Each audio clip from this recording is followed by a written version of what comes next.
Hi, Trace Prewitt here. I'd like to wish you all a very Merry Christmas. You know, being a former roaster for Starbucks for 13 years, one thing I learned how to do was make a perfect cup of coffee. And so today, that's what I'm going to teach you how to do, is to make that perfect cup of coffee. And really, it's the brewing method that does it. And the preferred brewing method is this little thing called the plunger pot, or a French press. It's probably about as low a tech brewing method as you can come up with. It's just a screen with the plunger and a glass beaker type pot. And what you do is you just boil water. The three things that you need to do to ensure a perfect cup of coffee is, number one, you have to have clean water. Okay? You ever go order a soda at a drive-in, when you take that first sip, it tastes like chlorine because they use the city tap water to make their ice? Well, I'll tell you, when I make my coffee, I filter all my water. You can buy bottled water, it's a little expensive. This is really the way to go. You have hard water, you have chlorine, whatever. That'll pretty much take almost all of it out. Number two, you have to have really good coffee beans, okay? They don't have to be Starbucks beans, but they really have to be good whole beans. And that's the other thing is that with whole bean coffee, what you do is you release the inner potential of the bean as soon as you grind it. If you pre-grind your coffee, what happens is the grounds start oxidizing and stale very quickly. In a whole bean form, coffee will stay fresh up to about a week. Once you grind the coffee, about 1 hour, right? So I don't even really like to do it the night before. Even though there are many, many brewers out in the market, I even have one myself. It will automatically start brewing in the morning before you wake up.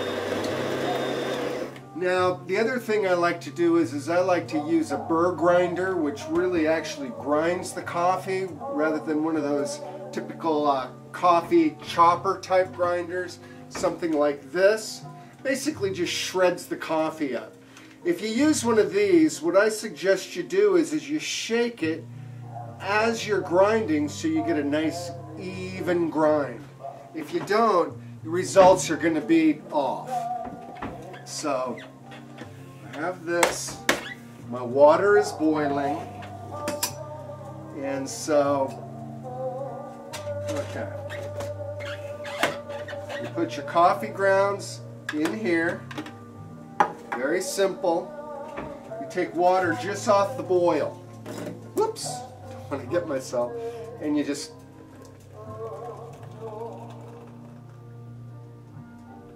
and as we're doing this,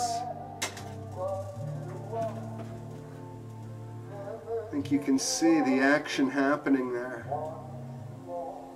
Oh man, that smells good. Okay, so while that's doing that, it has to, you got to time it. It's 4 minutes exactly. Okay? Now while I'm doing that, what I suggest is that any coffee that isn't drunk right away, you put it in a thermos. Okay? The other problem with those automatic coffee makers is they sit on a warming plate. And basically, it constantly cooks the coffee. You really don't want to do that. So we're about 30 seconds into this. Okay. Right now what's happening with the brewing here is it's extracting all the water solubles right out of the grounds, okay? That's what brewing is. It's an extraction method. And as that happens, what these grounds will do is they'll form a crust over the top. We're going to break that in a second and smell all the wonderful aromas that are lurking underneath. But what I suggest is when you're using a thermos, to really keep the coffee or whatever your beverage is hot, I say preheat it. So what I'm going to do is pour some of this boiling hot water in here.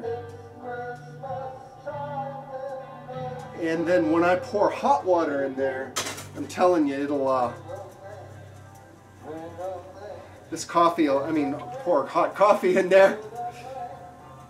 This thermos will keep that coffee hot for, geez, almost all day long. Okay, we're about 2.5 minutes into it. That means we're about halfway. Okay. So now as you can see, I think you can see this, maybe, it's formed a crust over the top. And so what you want to do is mix the grounds down in to extract more of the flavor out of the grounds. When you do it, it releases all this aroma. So to really increase your enjoyment of coffee, I suggest you get your nose right down there. We call that breaking the crust. Now when you're baking an apple pie, you don't want to break a crust, but that was always one of the foremost treat things to do down at the roasting plant, was break the crust. Okay. Hi, Trace again. You know, I forgot to tell you what the proportion is for coffee to water to make that perfect cup. And basically what you want to, the rule you want to follow is for every 3 ounces of water, 2 tablespoons of ground coffee. This particular size coffee pot holds 30 ounces of water. So I had to use 20 tablespoons of coffee. Sounds like a lot, but really that's what it is.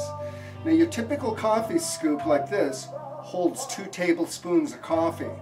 So for this size coffee pot, I use 10 of these or 20 tablespoons of coffee. Alright? Now a bigger coffee pot, say like a Mr. Coffee Maker, it'll use like a lot more. Double what this holds. So instead of 10, you use 20 of these.